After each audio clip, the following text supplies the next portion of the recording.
We are in the Grounding for the Metaphysics of Morals by Kant, and we are in section 2. And I think we can wrap up what I suppose could be classified as Kant's own introduction to section 2. In the last video, we did our introduction, but we didn't even get through Kant's own introduction to section 2. Let's see if we can get through his introduction in this video. In this edition, we're on page 21. This is the Hackett edition translated by James Ellington, the Grounding for the Metaphysics of Morals. Now, I don't want to read him in this section, but I do want to point out a few of the things he says. He makes this distinction between pure rational knowledge separated from everything empirical, i.e. metaphysics of morals. That's a good definition of metaphysics of morals. You hear people talking about this book. You see nerds on the internet talking about this book. You look at the title of this book and you wonder, what the heck is a metaphysics of morals? Well, metaphysics of morals means pure rational knowledge separated from everything empirical.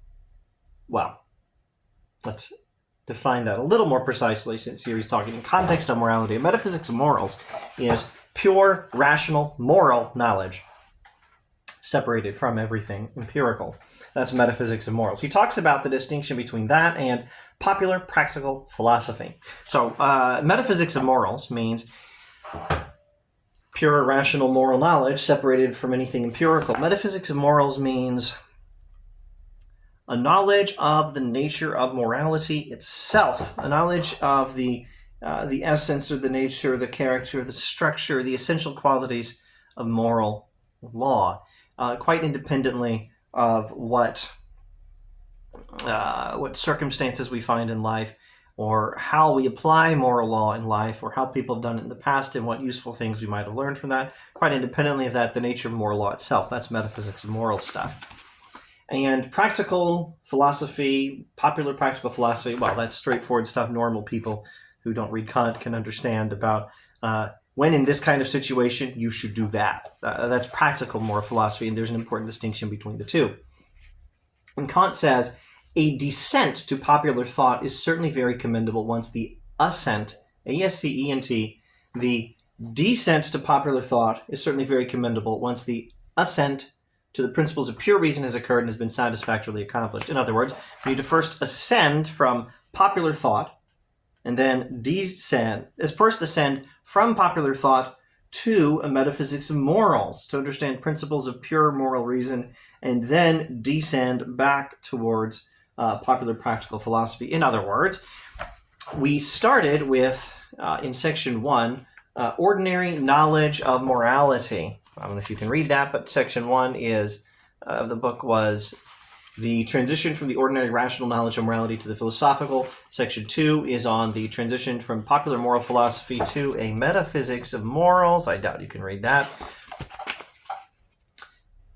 He's explaining why we're doing this particular transition. This particular transition is the ascent. We are ascending from everyday common sense knowledge of morality to an understanding of the very nature or structure or essence of moral law itself, so that we can have clarity about the principles of pure moral reason, because that will help us to live by them later on. Please don't think Kant is not a practical philosopher. He's a very practical philosopher. Kant is telling us first ascend from everyday common sense understanding of morality, which is totally legit. It's good stuff, but we need to ascend from that to a knowledge of the very nature, essence of moral law as such, independently of everyday practical stuff. And then once we have that, then we can descend back to practical stuff and give some more practical advice.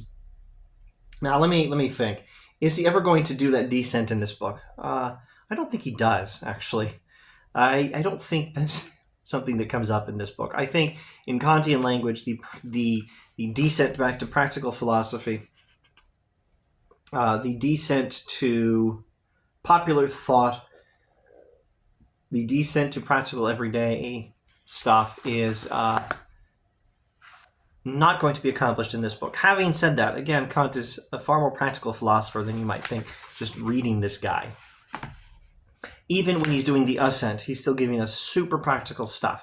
He's going to give us an insight on the very nature of moral law, which is very practical. Maybe I'm misunderstanding Kant and thinking that when he gives us this, he calls it the categorical imperative, the principle for the principle you can use to distinguish a right action from a wrong action in any situation. When he gives us this, he's giving us something very practical.